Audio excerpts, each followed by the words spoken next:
out of it. Lewis tempted Rutherford to a slash, Lamb the catcher. Hadley was another victim of England's new fast bowling find. It was his last exit from a test match. The crowd rose to him. Bracewell went in the same over, Atherton the catcher reflecting England's newfound confidence. And the win was wrapped up by Malcolm, Morrison going the classical way. After 5 years of losing home series, England had at last won one. The captain put it down to fitness and teamwork, but was realistic. With man of the match Malcolm and man of the series Atherton, England can look to the future with hope. The world of cricket, though, can only say goodbye and thank you to the game's greatest ever bowler. Giles Smith, IGN Sport, Edgbaston. In the Britannic Assurance County Championship, Mark Feltham finished things off 4 for 59. Surrey beat Warwickshire by 168. Graham Hicks 79 and 4 for 34. Worcester beat Gloucester by 148. Kim Barnett another 90 not out. Derbyshire draw with Lancashire. Stuart Fletcher 5 for 94. Yorkshire draw with Northants. And Michael Newell 85. Notts draw with Sussex.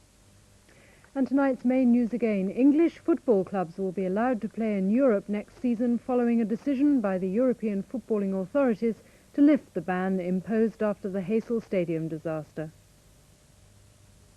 Finally, the Scottish adventurer Tom McLean has embarked on a transatlantic crossing with a difference. He once boasted he could cross the Atlantic in anything, provided it floats. Tom McLean, the Scotsman who lived for 40 days on Rockall, the tiny outcrop in the North Atlantic, and the only man to row across the ocean twice, today embarked on his most bizarre adventure yet, crossing the Atlantic in a bottle. The point of this really is just a bit of fun. I mean, I just quite like the idea of getting away from everybody and everything for 2, 3, 4 weeks. Now, you can go to a sailboat, you can go to a motorboat, you can go and sit in the hills if you want, while I go and sit out in bottles. To cap it all, he's even taking a 4-poster oak bed. His bottle is a luxury liner compared with the rowing boats he used to cross the Atlantic. There's a toilet, flush toilet here. On the other side we have a very large hand basin for a craft. And then around the corner we have the shower. Hoping to raise £1 million for the National Children's Home, McLean will use sails for some of the way. But the main power comes from the same engine found in a London taxi. That may explain why his journey will take so long. McLean reckons his craft will be going at about 4 miles an hour. He expects to be in Falmouth in about a month's time. His 21-ton vessel certainly looks stable and sturdy enough to withstand the worst North Atlantic weather. But should McLean be bottle-wrecked, then presumably he'll send a message in a ship. Michael Crick, News at 10, New York. And that's it tonight. Good night.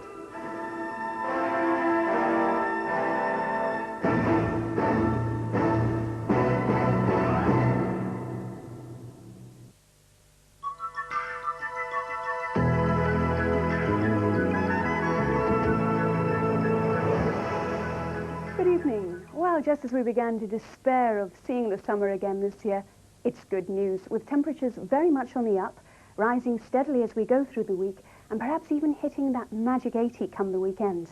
Back to today, though, and it's more or less been a three-way split, with a nicely broken cloud here to the southwest, pointing to the very best of the weather in the southwest and across Wales, extending into the northwest. There have been shreds of patchy cloud over the rest of England, and really the thickest cloud of all in the very far northwest, troubling areas there, spilling into Northern Ireland and Scotland and bringing some drizzly rain during this evening and tonight.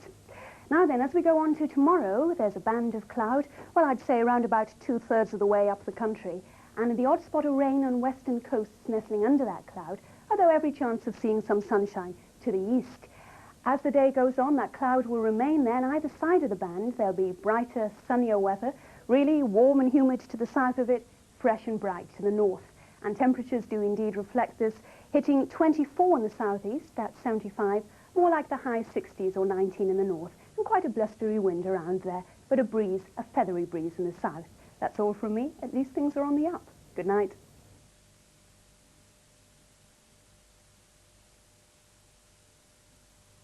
This is Thames News from London.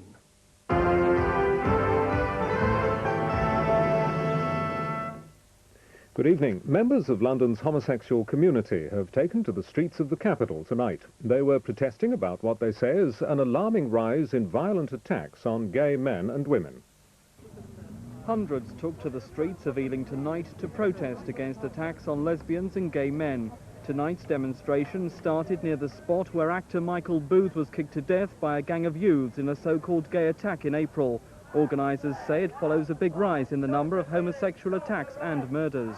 We've had enough of violence, we've had enough of the killings. We want the police to do something about this now, and we want people within society to do something about it now. Scotland Yard say all murders and attacks are thoroughly investigated, and in the case of Michael Booth, strenuous efforts are still being made to track down his killers. British Rail have been condemned for using improper tactics to make sure that plans for a Channel Tunnel terminal at King's Cross were approved. An all-party Commons committee has given the go-ahead for the scheme, but they say that BR's behaviour in lobbying for its plans to be accepted verged on contempt of the House. We felt that our time had been wasted by duplicity on the part of British Rail on several important occasions. I think it is right that MPs know about our plans, and as I say, it was never our intention in any way to bring undue influence to bear. Sea and airports have been put on the alert after a divorced mother's young son failed to return home from visiting his father. 8-year-old Tarkan Alp lives with his mother at Ponders End in North London, but her husband Ali didn't bring him back after a weekend visit, and it's feared the boy may have been taken out of the country. This is Tarkan. He's 8 years old. And he's a bright, intelligent, happy little boy. And I want him to come home. Councillors in Wandsworth have tonight voted to close 4 comprehensive schools in the borough. The Education Committee faced a noisy protest by teachers and parents. The move, which has to be approved by the full council and the Education Secretary, would save Wandsworth more than £3.5 million. Earlier today, parents and children forced their way into Hackney Council's offices to protest at a mix-up which has led to children being kept off school. Teachers who aren't being paid because of computer problems are refusing to work. The council say the matter will be sorted out by the end of the month. Drug squad officers have seized £500,000 worth of heroin in a raid in Surrey. 3 kilos of the drug were recovered from an unoccupied video store in Byfleet High Street. Harrods has been ordered to pay £6,000 compensation to a doorman sacked for accidentally damaging 3 cars belonging to customers.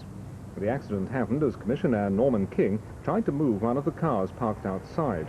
An industrial tribunal ruled that the store failed to carry out a thorough investigation.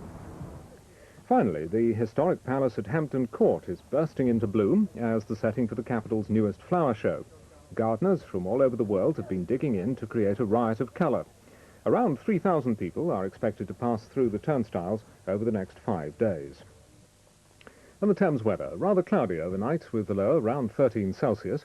Tomorrow will start cloudy, but sunshine should break through later. Warm and humid, the high around 24 Celsius, and the winds light and westerly. And that's all. We're back at 5 to 10 in the morning. Good night.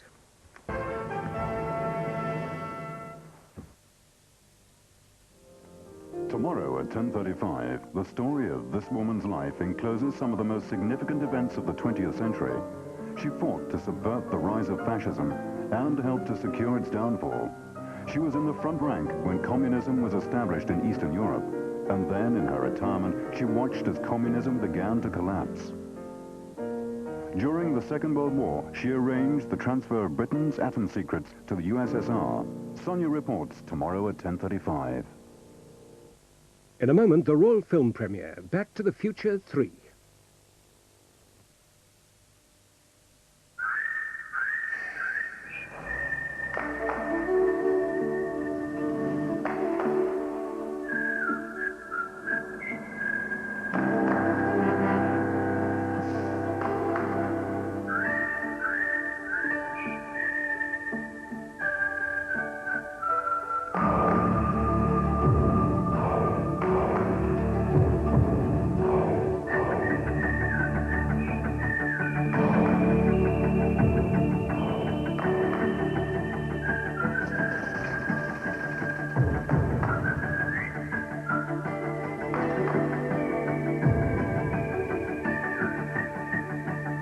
compared to ordinary diesels, Shell Advanced Diesel gives less smoke.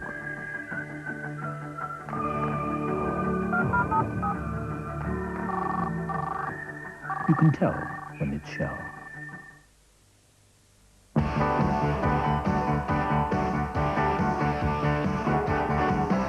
The light, refreshing glucose drink, Lucozade Light. Daft, isn't it? We had this moping microwave. It lost all interest in meals. Hardly surprising, though. There.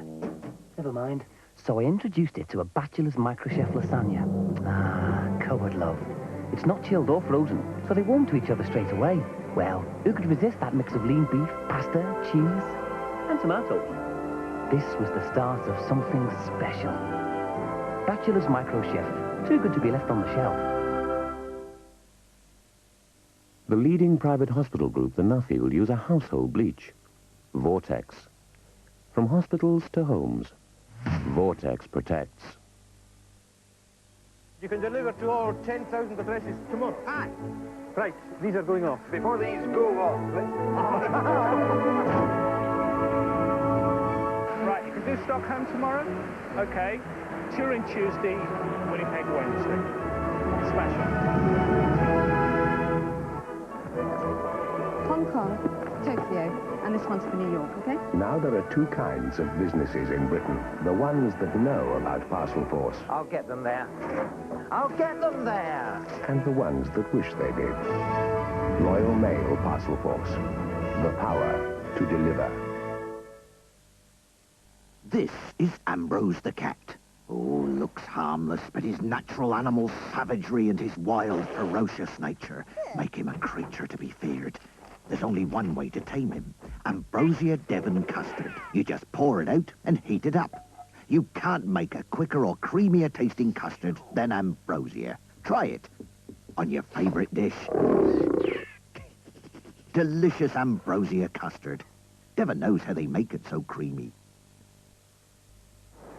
Malibu with lemon, orange, or ultraviolet. Where shall we go tomorrow?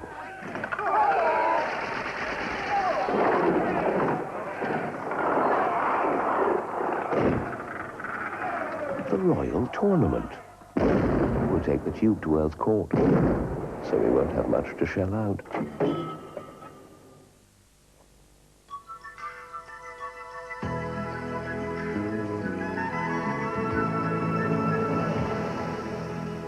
Now, from the Empire Cinema, Leicester Square, the Royal Film Premiere.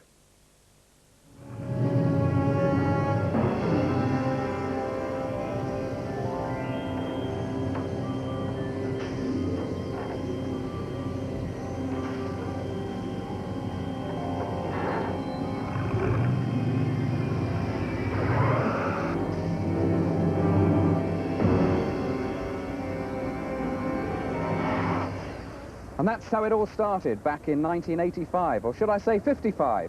Now we've reached the climax of that intriguing trilogy. So welcome to the Empire, Leicester Square, for the royal premiere of Back to the Future 3.